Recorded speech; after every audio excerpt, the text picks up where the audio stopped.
tulad ng dati guys, yung ano natin, after ng ilang question natin kay Richard, ano tawag ko sa'yo? Sir Richard, Richard, Kuya Richard, Call me bro. Rick.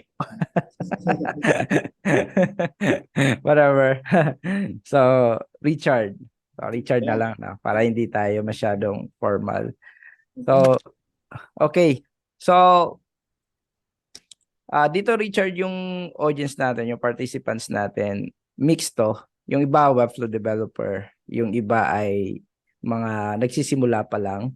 Ang iba dito ay estudyante namin sa bootcamp, Webflow bootcamp. So, Amazing. yeah. So, lahat sila aspiring freelancer, yung iba freelancer na rin, at saka remote.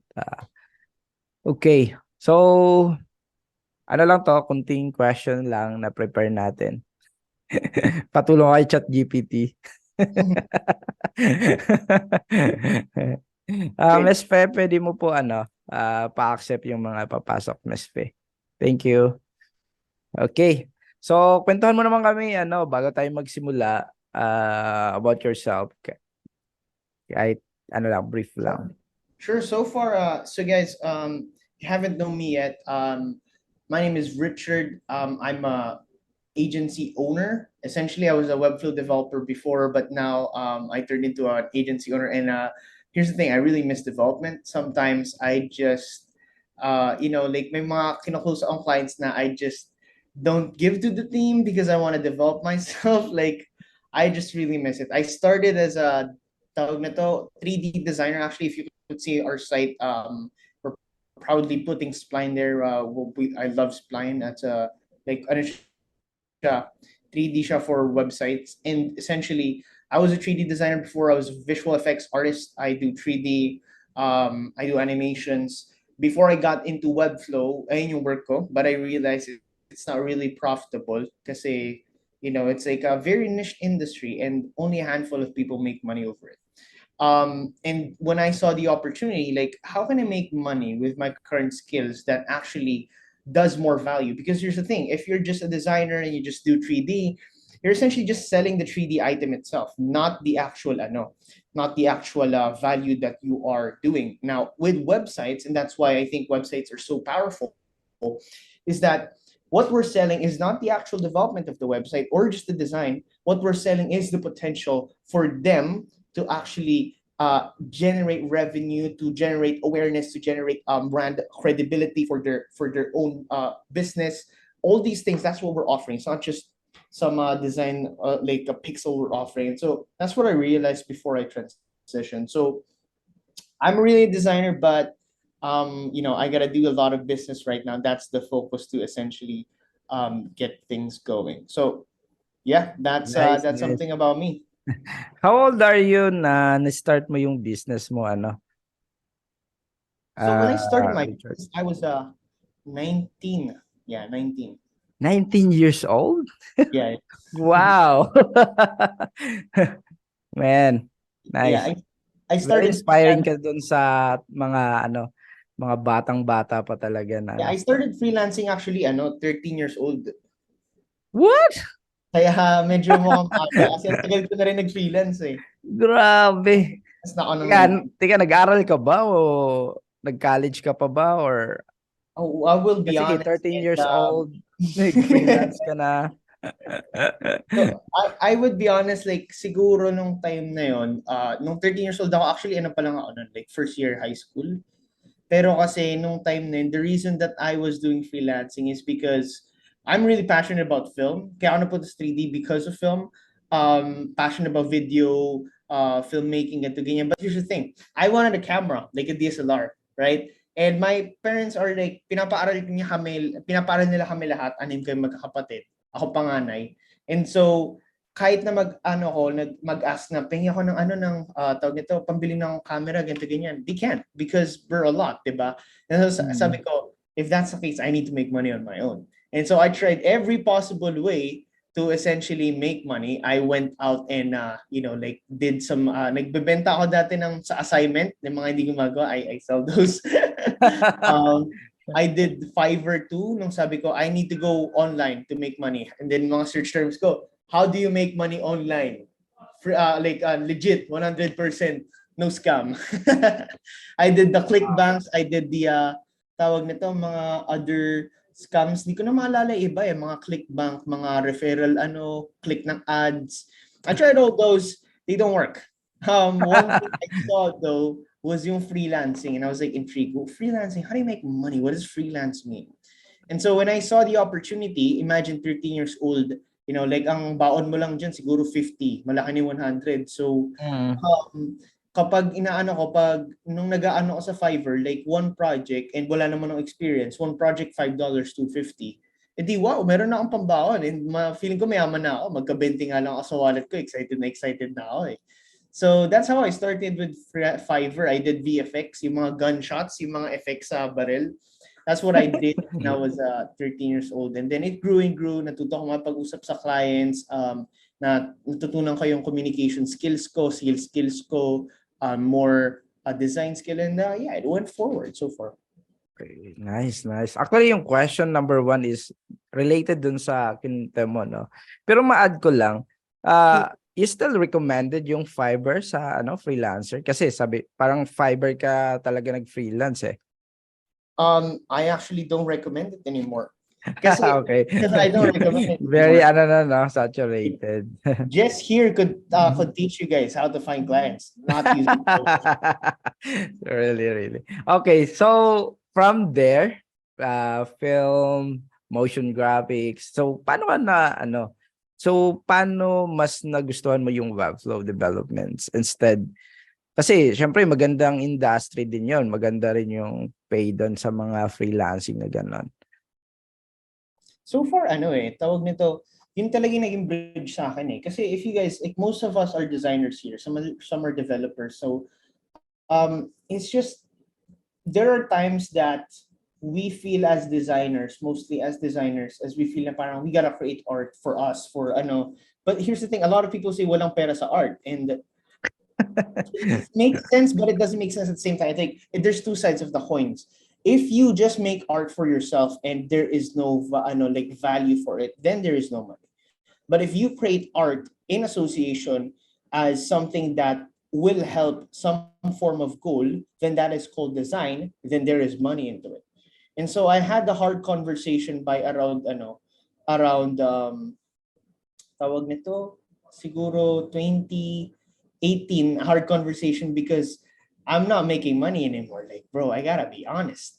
I'm not making money. And so, kasi ito eh, so a little bit of a background kung paano talaga ako napunta sa Webflow. Like, ito yung mga mahihirap na personal struggles. So, ikwento ko kung paano ito nag-work.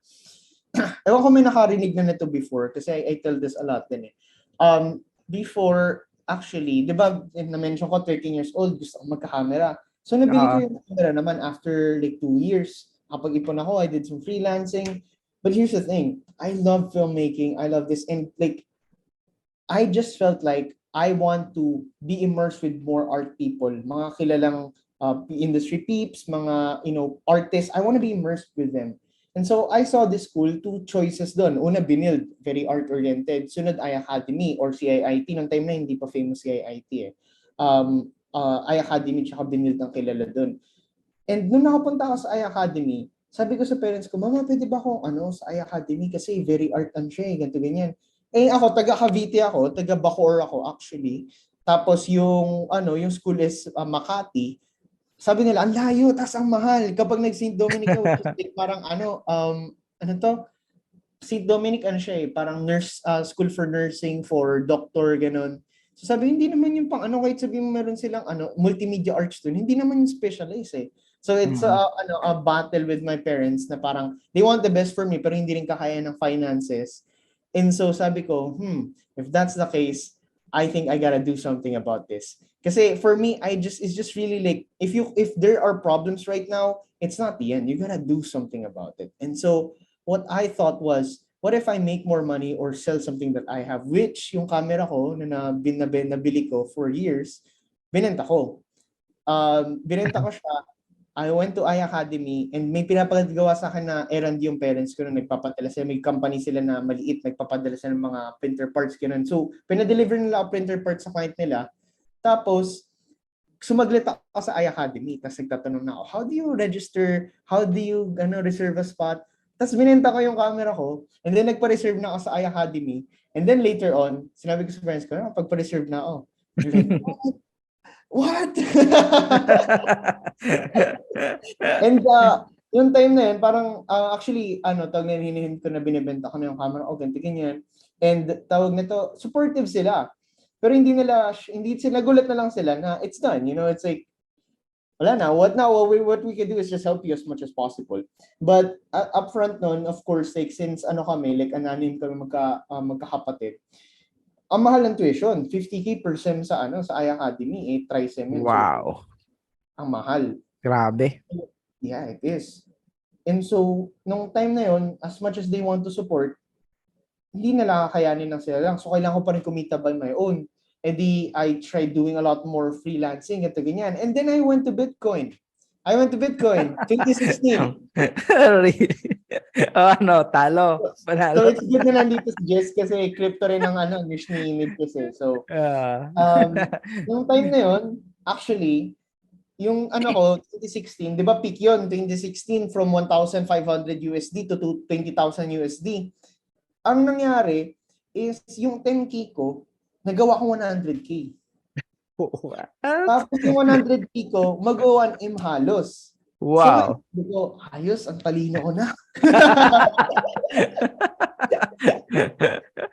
Ang talino ko na, dami ko na alam. Ganti ganyan. So sabi ko, lahat ng mga kakilala kong mayaman, pinuntahan ko mga kaibigan ko mayaman, friends from high place, this and that. Nung sabi ko, bro, give me your money, 6 months, I'll double it. Guarantee. Oh, so, man. Invest sila sa akin. Parang alam ko na susunod yan eh. So after 1 year, 6 months, you guessed it, I lost all their money. Yeah. So nawalan ako ng more than 1M sarili ko investment nila. And here's the thing, I guaranteed the investment. That was the problem.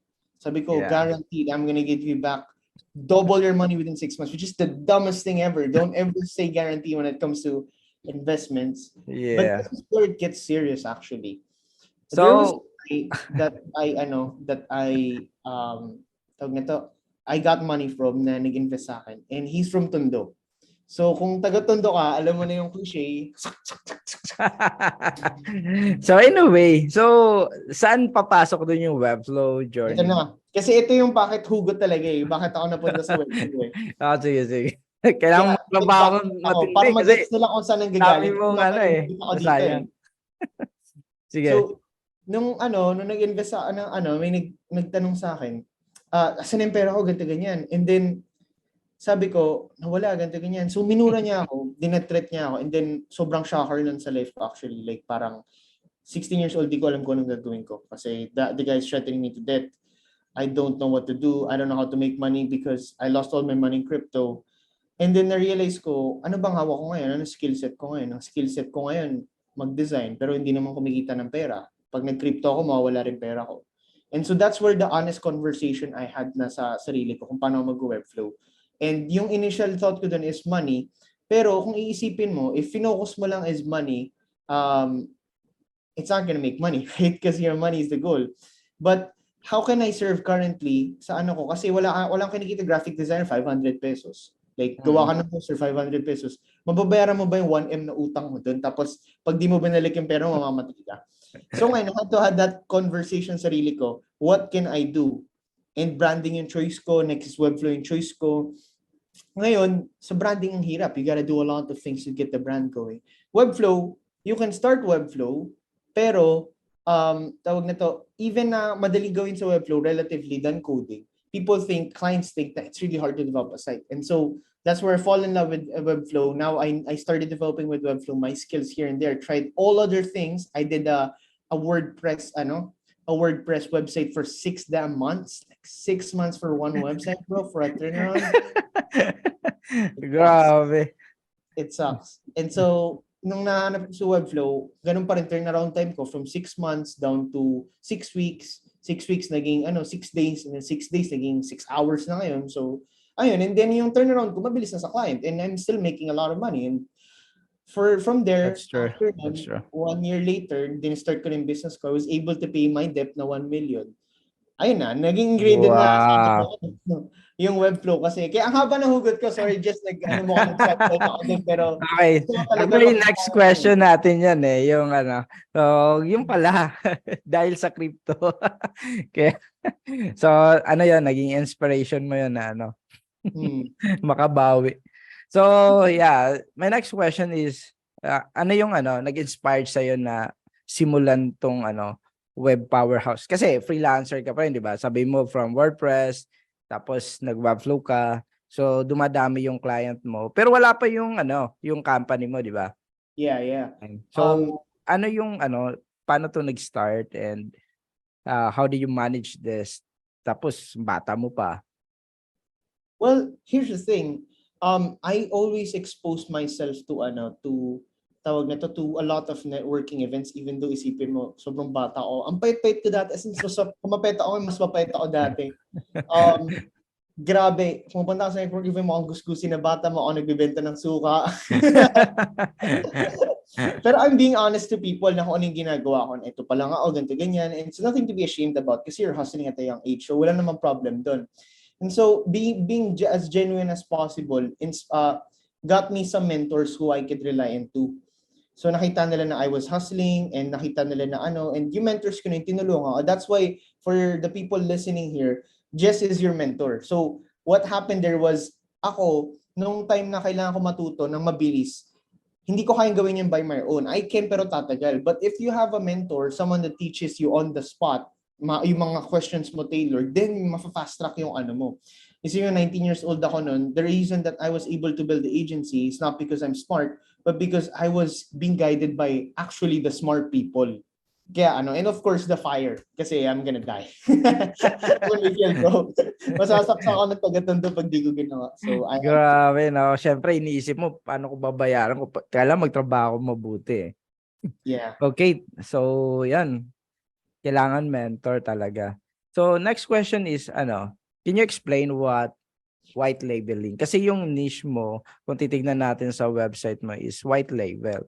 So, para sa mga baguhan dito na nag-freelance or kasi may tinatawag na white labeling, may NDA, non-disclosure agreement. So bakit ito napili mong niche? Tsaka ano ito para sa iba? So, what white labeling is, so imagine this. Let's say in the US, isang para makakreate ka ng website, I'm gonna do a little bit of business numbers here just to get the things going. So for example, ang isang employee sa US, minimum wage for a senior developer is around $5,000. $5,000, 250K. Ngayon kung ikaw sa agency, ang problema mo is that monthly mo babayaran si employee and then mabagal pag kasi isang tao lang yun meron talagang time para mag-develop, diba? So normal naman yun. Paano kung verticalized marketing agency ka, meaning ikaw yung agency na specialized ka sa isang niche, kung yari dentist, lawyers, chiropractor, ang dami mong kliyente, ang dami mong kailangan site na i-build, and the more that you hire employees, the less na bababa yung profit mo. And so for them, it doesn't make sense to hire employees in the US. What they do instead is hire agencies, right? And now we already know that they outsource from Upwork, they outsource from here, mga freelancers. Pero if you understand their problem, talaga, their problem is they want someone reliable. So kapareho ni Bryle, I don't know if nandito si Bryle, kasama natin sa Webflow PH. Yeah. Tingnan natin. I think nag-ano rin siya na kinukuha din siya as outsourcing agency. Ang ginagawa namin essentially is that kailangan nila mapapagkatiwala ng agency kasi freelance, minsan, di ba, ang freelancer hindi mo na magiget a hold dahil madami naman tayo freelancer, dami nating gustong racket, ganito ganyan, one-off, ganito ganyan. Pero ang gusto nila is the reliability na parang, we're gonna stay for 6 months, for 1 year, we need you para hindi na palipot-lipat ng freelancer. And you can do that as freelancer, pero as client naman talaga, gusto nila ng company minsan na masasign na parang ito yung contract natin. So that's where I came in naman. That's what happened. Nice. So that's white labeling. So white labeling essentially is hiring someone without the credit as their fulfillment agency. Parang employees, they don't exactly get the credit, Yes. diba? But so hindi mo pwedeng gawing portfolio yung mga project nila. Yeah, you can use it as portfolio, pero tawag nito offline lang siya. Like, masasabi mo lang, oh, ito nagawa ko to. Pero you can post it. That's what Yeah. LinkedIn does. Pwede mo siya i-share sa meeting, pero may mga napirmahan na akong non-disclosure agreement kahit sa meeting, kahit ano, hindi mo talaga pwede ipakita. Oh yeah, yeah. Yes. That's Yeah. yeah, So, mostly. iba-iba kasi yung agreement din. Okay. Mhm. So, yun yung kaya yung mga freelancer dito, mag-ingat din kayo kapag may pinipirmahan kayong mga NDA, non-disclosure agreement. Wag na wag niyong gagawing portfolio niyo yan. Kasi Oo. pwede kayo kasuhan, pamultahin sana. Kasi ang Oo. iniingatan nila diyan yung mga client is yung patent din, yung idea ng mga projects nila. Mm. Okay. And yung ano naman, pwede nyo naman i-share siya as portfolio. If nag-ask kayo na sa client na pwede mong i-share offline, Yes. yun magagawa yun. But if wala kayong ano nun, delikado ka, so ingat doon. Yes. Oh. Thank you. Thank you for that info, no. Parang ano rin sa atin, warning or disclaimer sa mga designer natin. So ito yung next question, Richard. So kung makikita namin sa website mo, talagang kitang-kita yung skill set mo, pagiging motion, film, 3D. Thanks, man. So paano to? Parang bakit mas nakita mo na Kasi actually ngayon lang halos nagkaroon ng mga 3D website, yung trend na to eh. Dati hindi naman ganito eh, di ba? Hmm. So nung pumasok yung crypto, sa ngayon pumasok yung mga 3D na mga niche or mga style ng design. So para sa iyo, ganun ba talaga kahalaga yung ganitong mga style ngayon? So, I wouldn't say na mahalaga siya. If I would be honest, and I'm being brutally honest, people won't spend a lot of money on 3D. It's just an add-on, di ba? Ang important talaga is how you express yung 3D to make sense dun sa brand nila and sa story nila. It's not that I'm selling the 3D thing itself. It's like, how do I incorporate it to make sure that their website stands out? And so, yung 3D na ginagawa ko actually is para lang mag-stand out yung client's website, but that's not the whole value in itself. You can get away without the 3D. You can just put like a 2D, mukha siyang 3D pero 2D na nasa website. You can do that. It's just because of my style, I have the experience to do it in 3D. And so there's a lot of websites out there, diba? If you have 3D something, you stand out. So that's the Yeah. whole premise of it. Yeah. Kasi yun yung trend ngayon eh. Nung nakaraan, napag-usapan natin yung yung bigat din ng 3D kapag nilagay sa website. Kasi baka yung may mga iba dito gusto nila gumamit ng spline, 3D. Ano yung ma-advise mo pagdating doon sa speed ng website or optimization ng website? Kasi mas marami ng experience sa ganito. So when it comes to 3D, since you guys want to do 3D rin, ang pinaka-important dun is when you use even external models, you need to look at the how much paths it have and how much tawag nito triangles, kasi yung nagpapabigat dun is yung how much like imagine niyo ano bang pwedeng example? Imagine niyo si JPEG or si PNG. The more details it has, the heavier it is. And so what we have to do is optimize it with less triangles, with less tawag nito points para mas lumit siya. And the more that we could do that, export it to GLTF and yung format niya, the more it loads faster. Kasi dapat hindi ka ang website mo, ang isang page hindi dapat talagpas yan ng 4 MB eh. So yun yung So dapat magawa mo as much as possible. Max na yung 1 MB na 3D file kasi bibigat na yan sa site. And isang image, isang asset lang yun di ba? And dahil pang sa one page. So as much as possible liitan. Ayun yung yun naman yung I would say pinaka work na ginagawa sa 3D other than yung modeling is yung actual parang na rin siya parang optimization talaga, and that's where you get paid as well, na parang you could just essentially download a model inside of Sketchfab and then put it in Spline, but you can't put that in your website because it's really heavy. That's where your value is sa mga companies. Nice. Okay, so tatandaan namin yan. Okay, next question is, What are the key skills you believe are necessary for someone who wants to work from home or freelancer in web development? So, ano yung advice mo sa parang same question lang din to kala JT tsaka Braille nung nakaraan. Para sa'yo, is agency owner ka. So, anong advice mo? Mag-freelance, work from home? Kasi tapos na rin yung pandemic eh. So, unti-unti na nagbabalikan sa office. So, what do you So think?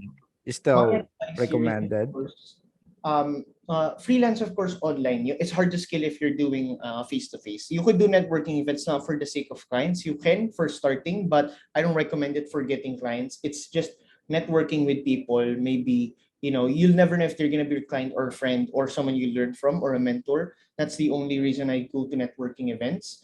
And I'm not saying networking na MLM na parang multi-level marketing. I'm saying business networking events, like just getting to know people. Yes, Baka attending events. So, para ano lang, medyo clear yung context. In terms of online, paano yung networking? How do you define networking? Paano ka makapag-network ng maraming tao, clients, via online? So the way that you could do that is essentially understand how marketing works in its core. You don't have to be like an expert na parang kailangan mo gamitin terms na to, ganito ganyan, LTV, CPA, whatnot. Like all these things boils down to human psychology. Who are the relationships you can build online?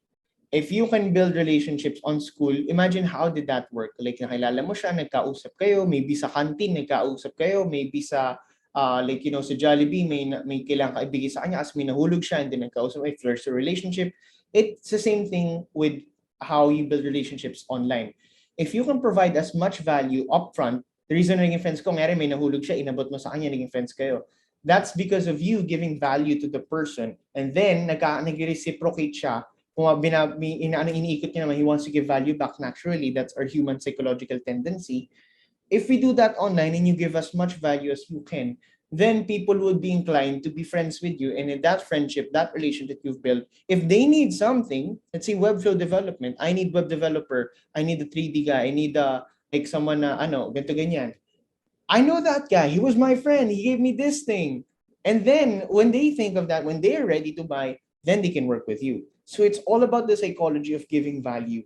Again, paulit-ulit ko sinasabi yung value part dito. Yun yung Yes. pinaka-important talaga eh. Kasi we can get lost at the development lang or the design lang.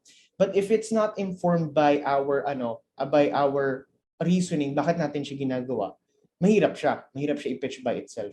We can pitch the skill, of course, pag pagaling ka na ng pagaling. Pero yung skill talaga nagmamatter on how you talk to the clients for the relationship, for the strategy. Pag nagawa natin yun, yung informed design natin, yung development natin, dun tumataas yung bayad actually. Okay. Nice, nice. Tsaka kadalasan sa ano yun eh, sa mga community nyo magagawa yun. Kaya sali kayo sa LinkedIn, sa mga group doon, sa mga group chats. So, lahat ng community. Pero depende sa ano nyo. Kung Webflow yung ano nyo, di sa Webflow. Okay, thank you, Richard, for that info. So, yan. Yung future naman ng freelancing or remote. Kasi, ang napansin ko talaga ngayon, parang lalong tumaas yung value ng mga freelancer after pandemic. Which Oo. is, yun yung napansin ko kasi matagal na ako nag-freelance, work from home. Maybe mga 9 to 10 years na ako nagwo-work from home mula nung umuwi ako dito sa province. Nakita ko ngayon, biglang bumamp yung yung presyo ng mga freelancers tsaka remote workers. So, anong masasabi mo din? Ito ba ay hype lang to or what do you think? No, here's the thing. It's not because it's a hype, but essentially, if you think about it, what's the freelance capital of the world right now? It's the Philippines. And it makes sense, di ba? Online job Yeah. creation is there, di ba? The reason that it is right now on freelance capital ng Philippines is, well, there was a big backlash. This is big economics, like big picture economics. There was a big backlash with India. It was a supposed freelance outsourcing capital before, especially for tech. But it's a big backlash right now because there's a lot of scams when it comes to India. And kumakalat ngayon, nagtatayo pa sila ng agencies built for scams. They already systemized the scams. And so Yeah. it's just the hassle of finding trustworthy people in India, sasira na yun sa Western. And so Oh, naghanap siya, mahirap. there could be higher else, merong other options yan like Ukraine, Mexico, Philippines. Now, sa Mexico, competition natin yan, pero mas nagugustuhan nila yung Philippines kasi two things. Number one, our English is really good, right? Like, Filipinos, out of all the Asian people out here on the Asia continent, tayong pinakamagaling English. Number two, Filipinos are known to be hardworking, and we just need to get things. If we're being paid well, we do a lot of things, right? And second, we're pretty cost efficient in comparison to tawag nito, Western world. They have Mexico and Ukraine, but here's the thing: English din sa Ukraine is hard. It's hard to understand Russian people or Ukrainian people. Even a very specialistic. Mexico naman, the reason that they want Philippines is because remote yung cost efficiency and 24 hours nag-operate yung Philippines. What do you mean 24 hours? Because sila, gabi sila, tayo umaga. Pag tulog sila, someone's still working on their business. That's what they like about Filipinos. That's why right now, Philippines is the freelance capital. Pag sinabi mong VA, nakakatawa nga eh. It's pag sinabi mong VA sa US, oh, you have a Filipino VA too? Yeah, yeah. Grabe, no? Tsaka totoo 'yun, no, na pero ano yung ma-advice mo dun sa mga baguhan, yung mga bata pa na parang nahihiya sila mag-English, makipag-usap sa client kasi siyempre yung English nila mali-mali grammar, sinasabi nila o yung confident nila. So ano yung ma-advice mo kasi kapag freelancer ka kailangan mo talaga mag-English, eh.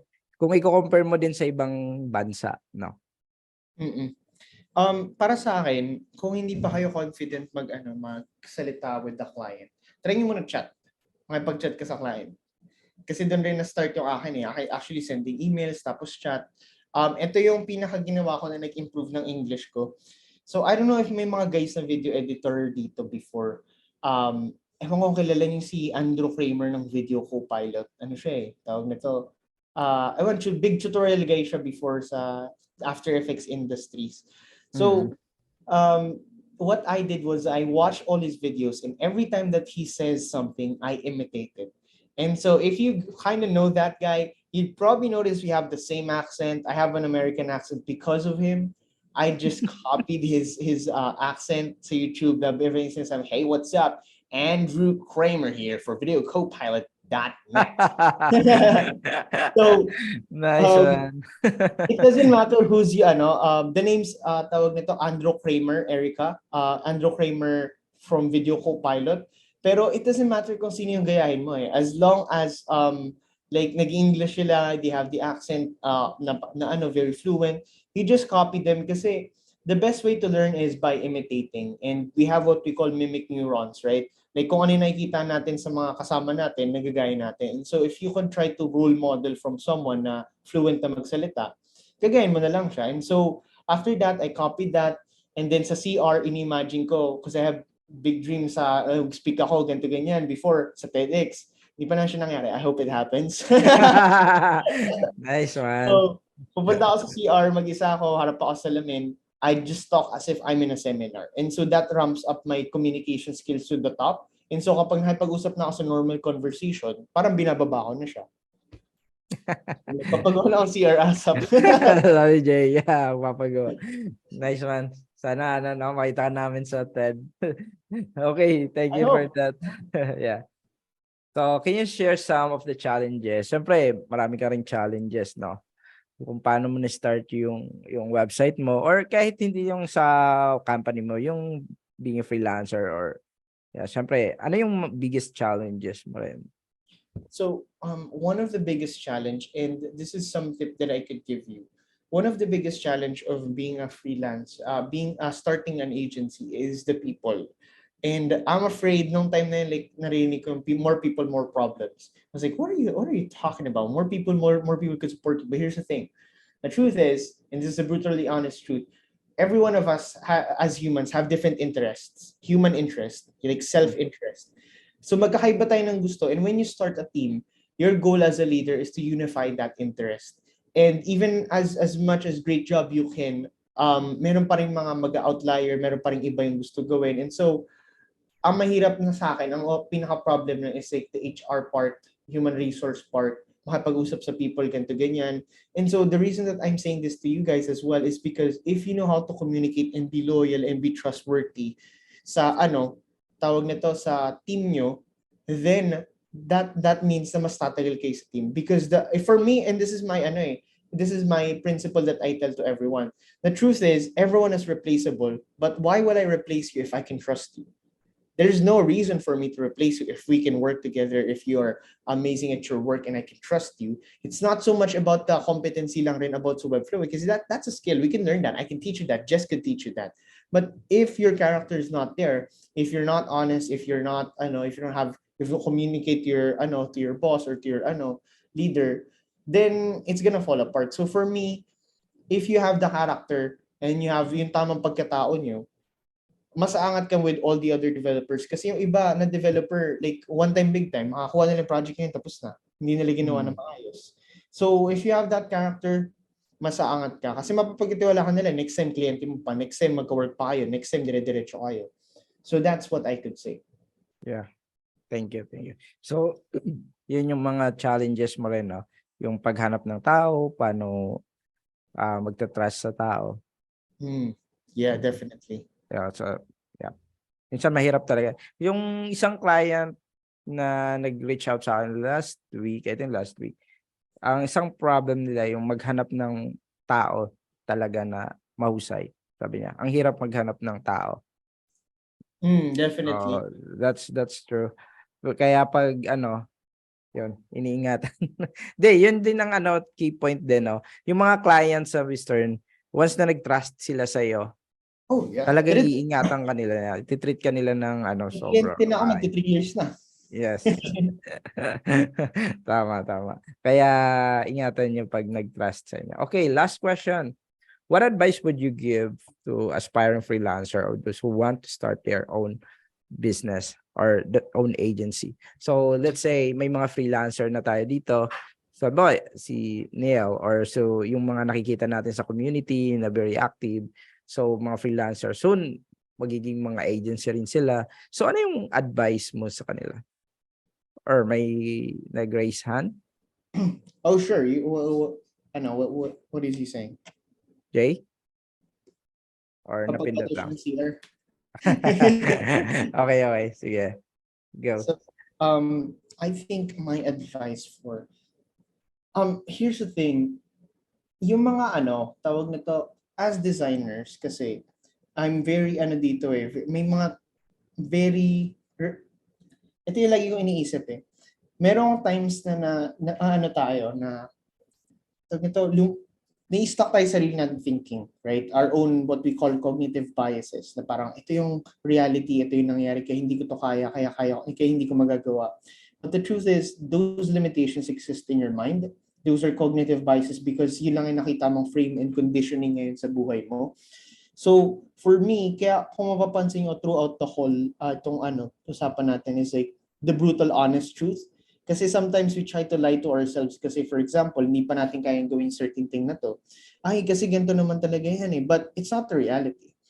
The more that we can align ourselves with the current reality na ano ba talaga yung valuable, ano ba talaga yung kukunin ng client, ano ba talaga yung major na kailangan ko gawin, that is gonna be the one to essentially get up and running. Kasi even right now, hindi pa naman, I wouldn't say na I'm the most successful or sobrang successful ko na or successful ako even. There's a lot of growth pa na kailangan kong gawin, and the way that I can grow from that is really just understanding the nature of reality as it is, yung principle ng reality na parang halimbawa, how can you transfer from freelance to business? The thing is, we usually invest in our design skills, which is good, in development skills. But if you want to transfer from freelance to business, the main thing that you want to do is also invest on your communication skills, sales skills, soft skills na mga ganito. Kasi kapag magta-transfer ka freelancer to business, ang ginagawa mo na ngayon is you're selling yung effectiveness mo sa client and the results that you could give. Kapag freelancer ka, you're making sure that the website is good. If business ka na, you're making sure that their business is gonna flourish because of your site. So that's one thing na pinaka-important sa akin from transferring. Wala ako sa actually, sa Webflow expert. Di ko pa nalalagay yung company namin. Okay. Actually, naalala ko kasi, ba't ko tinignan yung Webflow expert? Parang dito kasi kita nakita dati. Diba? Or Sa ano lang.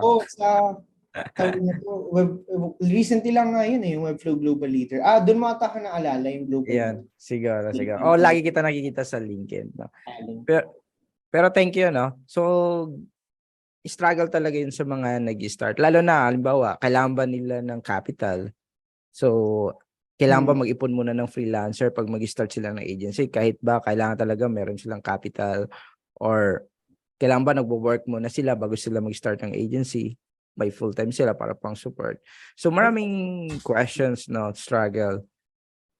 I think here's the truth din. Tawag nito, tama si Neil. Sales and marketing yung kailangan invest in closing, like understanding how to close a client. Kasi yun naman yung gano'n, it separates a freelance business.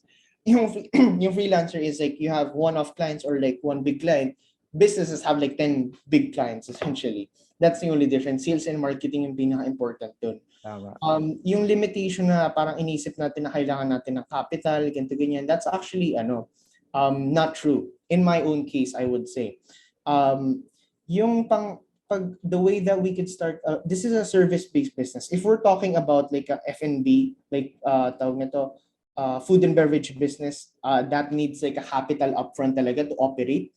Mataas ang operating expense, OPEX. But if we do yung actual na service-based industry like agency, the reason there's so much agencies in this currently in the world is because you can start without money. You can start with your skills. The only difference lang, if you can start without money with freelancing, then you can do that with an agency. Ang pinagkaiba lang talaga is the freelancer had more skills to close more clients, to find more clients, and then creating the tawag na to, the agency. And yun nga, sabi rin ni Neil, skills talaga po yan. That's the only thing. You don't need money. Skills lang talaga. So the more that you read books, the more that you read courses, ito yung mentorship kay Jess, sobrang catapult yun sa inyo because instead of you trying to explore things by your own, by yourself lang, you have someone who's already done it, had the results, and then you're learning from him. You don't have to take years in order to learn. So I would say talaga the reason na na-start ko agency nung 19 ako is because hindi naman dahil like sobrang talino or whatnot.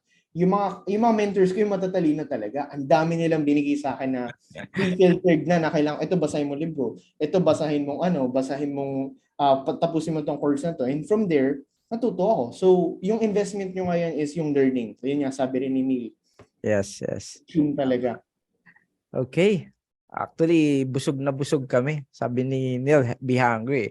Pero actually, busog na busog kami. Ang daming information na na-provide mo sa amin. Richard, no? So, okay. So, invite natin yung audience bago tayo mag-end. May ilang minutes pa tayo. Kahit mag-extend tayo kahit konting minutes kasi late naman tayo naka-start, no? So, sino yung gustong mag-question or may question kayo, Richard? You guys give me questions. I'll love to answer them. Yes. Yeah. Open your mic. We can have a conversation if you want. I believe my question si Jay Pixels dito. Okay. Excuse me po. Gusto sana mag-ask per Sir Jay, sabihin mo na lang. Hindi na, pinggan namin buses mo. Yeah, dude. I know. Man. You start practicing here. Kunyari, kami, client. Paano ka nagsiset ng pricing sa clients as a Figma, Webflow designer, developer? Baguhan lang din po sa freelancing. Salamat po sa ideas. So, parang sa question ni Jay, sakop niya yung design tsaka development. Ito maganda. Sige. So, I think merong method si Jess. Meron din ako method, magkakaiba tayo ng method. Pero kapag handle mo yung design tsaka development, meron kang leverage dito to ask a higher price. Kasi ngayon, pag yung sinasabi sa inyo guys sa strategy, di ba, na kapag ang binibenta mo na hindi development, binibenta mo yung gagawa mong results for them. So the way that I price is that I ask about their business problem. So why do you need a website?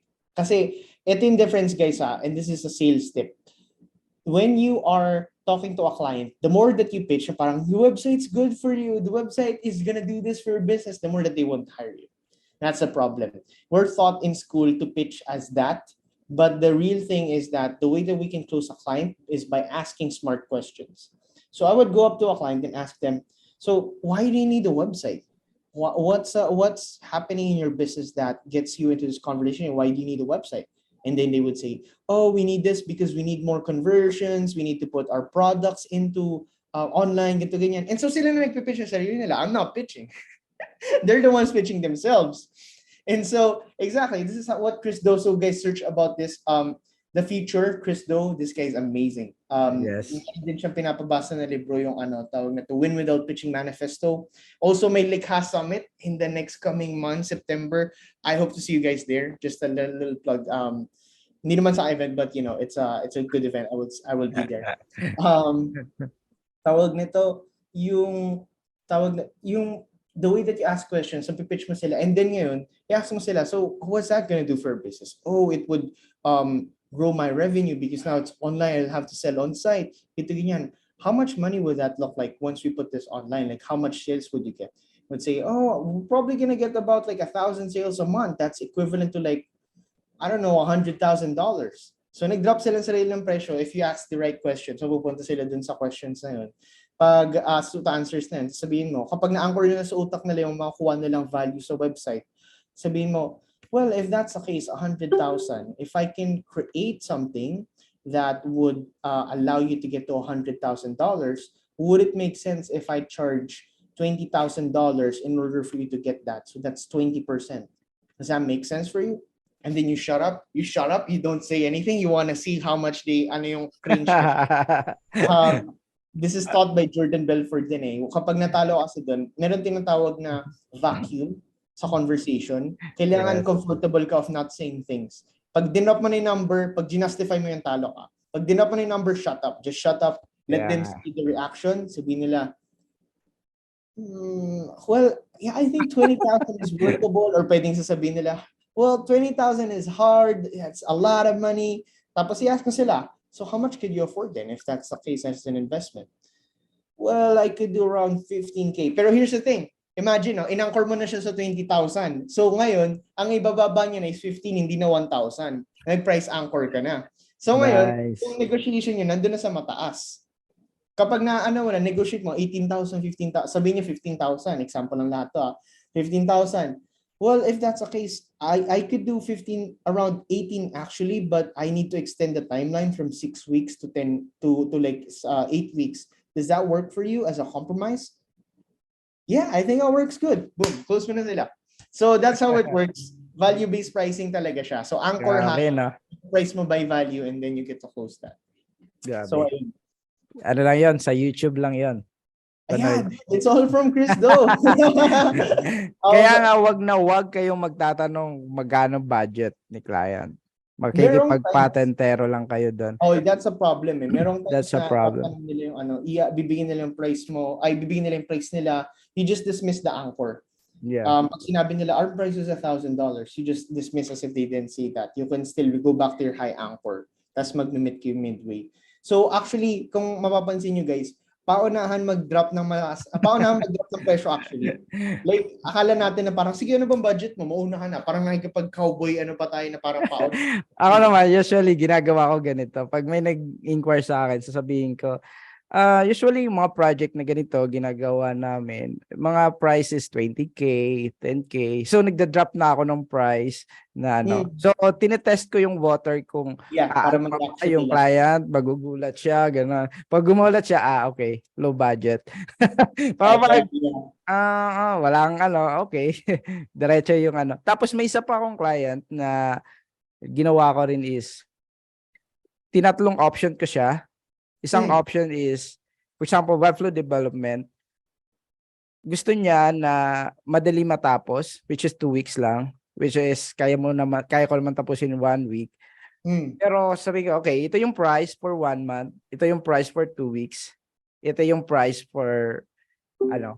So, timeline-based pricing. So, magde-bente ka rin kung ano yung ano. So, bearing value pricing. Yung nakita ko rin dun sa future, ang tawag, ang tanong pronunciation. Yung talagang ano, tawag dito. Yan, nakalimutan ko tuloy sasabihin ko. O sige, question na lang. Sino pa yung may tanong? I have a question actually. Sige, sige. Go ahead, Matt. Yeah, so dun sa actually connected dun sa question kanina pagdating sa presyo. Ano ba ang gauge kapag ang client is premium? Tapos what are the right questions? Yun basically yung questions ko dalawa. Anong price range usually ng isang premium na client? And then yung question number 2 ko, what are the right questions to ask a premium client? Yun yung question ko. So, oh wow, that's one good one yung sinabi ni JP, why this, why now, why me? That's really good too. Actually very good framework yan. Ang masasabi ko naman sa akin sa methodology, very similar kay sinabi ni JP. Sa akin, figure out the intent talaga sa client, kasi the reason that mataas yung pricing mo is because you're actually figuring out the business method, the business strategy with them. So the way that you can close a business client, a big premium client, is by understanding the actual intricacies of their business and how it's working, what's their like cost per acquisition sa marketing nila, or like yung nila, yung ad spend nila monthly. Pag may nakausap na sila sa kanila, nakausap na sila about it, na parang let's say ito ba tawag nito, we're doing this monthly ganito ganyan sa ads namin, you're gonna ask why do you need the website for it. So you let them, you actually figure out the intent of where they want to go, what's their goal, why do you want to do it. So yung sinabi ni JP, why this, why do you want a website, why now, why do you want to do this right now and not later, and why me. You don't want to ask directly why me. Very implicit yun. Maya mo na ipaparating yun implicitly sa kanila. But the right question is like, what's the goal of the website? Why do you need this? And then follow-up questions yung nagpapaganda doon actually, Matt. Yung mga sinasabi kong questions yung generalize pa siya. But the more that you can go towards yung nila, halimbawa sinabi nila, yeah, because our current website is not converting, and yun nag-run kami ng $10,000 of ad spend Facebook monthly, tapos di nagko-convert. So nakita mo na yung pain point. You go there. So you mentioned you have an unconverting website. What's happening? Why do you think it's not converting? Oh yeah, because this and that, wala kaming ano. So yun na, as long as you figure out the bottlenecks with them and you strategize with them, hindi yung nagbebenta ka, nasa tabi mo sila, actually nag-strategize kayo. That's where you can charge big sa premium clients usually. Pag nararamdaman nila that you know what you're saying. Kasi with the questions that you ask, dun nila mag-gauge. Dun mo mapipick yung mind nila usually. Once you ask the right questions, it's easy to close them. So that's the one. Nice. Right follow-up questions, right follow-up questions from your generalized questions. Like big questions down to smaller refined questions. That's how you can. I couldn't say the exact questions kasi relatively siya eh. Ang goal mo is yung intent nila, down to its most intent. I see. So usually they're objective and subjective. Okay. Thank you very much for that. Yeah, you could do subjective kasi business nila yan eh. Actually, if I would be honest, sa close pag nagko-close ka ng client, ito yung sinasabi ni Danlock pa ulit-ulit eh. People buy not Paborito mo rin si Danlock? Danlock. I actually took his course, yung high ticket certification program, sales closing din siya. Tawag na to, sinasabi niya, people don't buy out of logic. They buy out of emotions, then justify with logic. And so if you can figure out your objective and then yung subjective nila, mas malakas mag-close yung subjective. Minsan nga dumadating ako sa point na kailangan mo kasi maging therapist somehow sa closer as a sales guy eh. Minsan dumadating na sa family stuff nila, tapos ko sila. And then from there, I know I'm gonna close this guy large kasi now I know I can solve this problem. So yun mostly talaga. Yun yung sabi kong excellent, sinabi mong subjective. Get their emotions, as well related. Pag di nila ginawa ngayon, they're gonna lose 1 million. What's that gonna do for you? What's that gonna do for your family? All those things, mapapaano mo talaga sila. Nice. So, Basta laging may value na mapaprovide ka. yeah, Yeah. definitely. Kasi kung wala ka namang value na ma-provide, hindi ka rin makapag-presyo ng maayos. Definitely. Okay, may question pa ba? More question, please. Let's take another 2 question. JP, Boss JP. pakita ka naman. Okay na. Bossing. Hello. Question ko is how do you know the right size for your business? Like the right size team? Yeah. Yun, napaganda. Ganda ng question. This is a good question. So the right size team depends on nag-gravitate lahat towards sales eh. Tawag nito, depende on how much client you do. This is what I learned from Alex Hormozy. I know if you guys have seen him on YouTube, he's going big.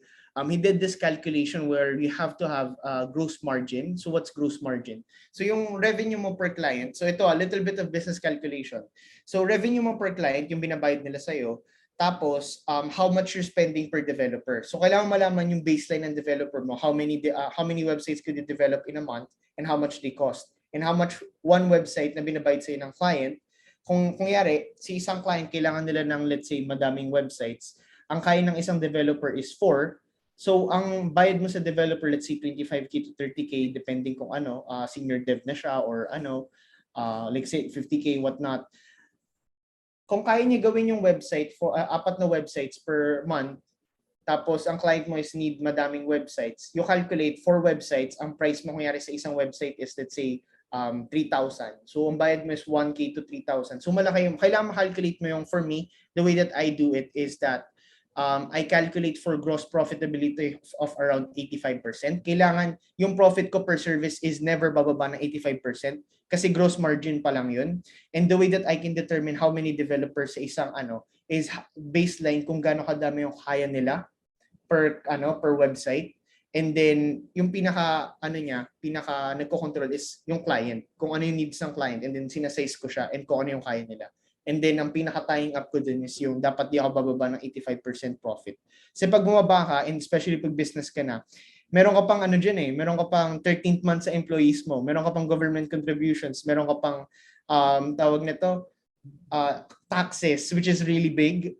So dapat 85% per service and makuha mo maximize mo yung developer mo to their max efficiency and madami kang clients na pumapasok. So to bottom line it, I've gave the calculations. To bottom line, your size of employees would depend on how much your clients needs and how much clients that you have.